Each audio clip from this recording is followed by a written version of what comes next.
A growing number of individuals and organizations are now demanding that the defective genetically engineered American chestnut tree, known as Darling 54, not be released into wild forests. That includes some 170,000 people in over 440 organizations around the world. Ann Petermann is the executive director of the Global Justice Ecology Project. She talked about the growing opposition to the Darling 54 chestnut tree and the need to reject the petition to deregulate the GE tree.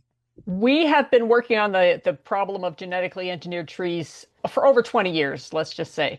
And in the beginning, it was obviously a much smaller campaign, but it still had international interest. People, when they heard about genetically engineered trees, pretty much anywhere we talked to people around the world, they were very concerned. And so it's grown over time into this large contingent of people that want to make sure that there are no genetically engineered trees released into the environment, including the American chestnut. Previously, we had worked against a proposal in the United States to release a genetically engineered eucalyptus tree.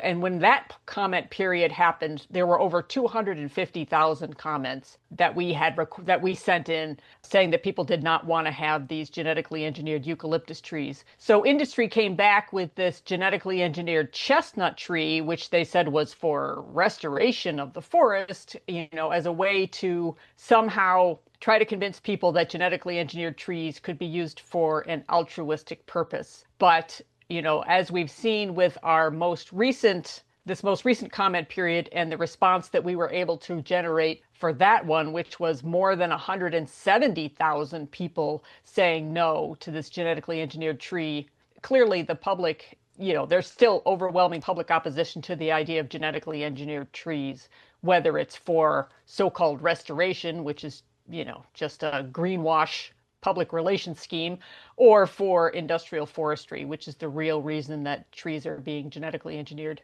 So the environmental movement in general is pretty united behind this. Behind the opposition to genetically Yes, engineered yes. trees. Yes, exactly. So what about the position that the State University of New York College of Environmental Science is taking? Any progress there at all? Well, it's interesting. So the Chestnut program, which is part of the SUNY State University of New York College of Environmental Science and Forestry, has been used to try to elevate the profile of this college of Environmental Science and Forestry.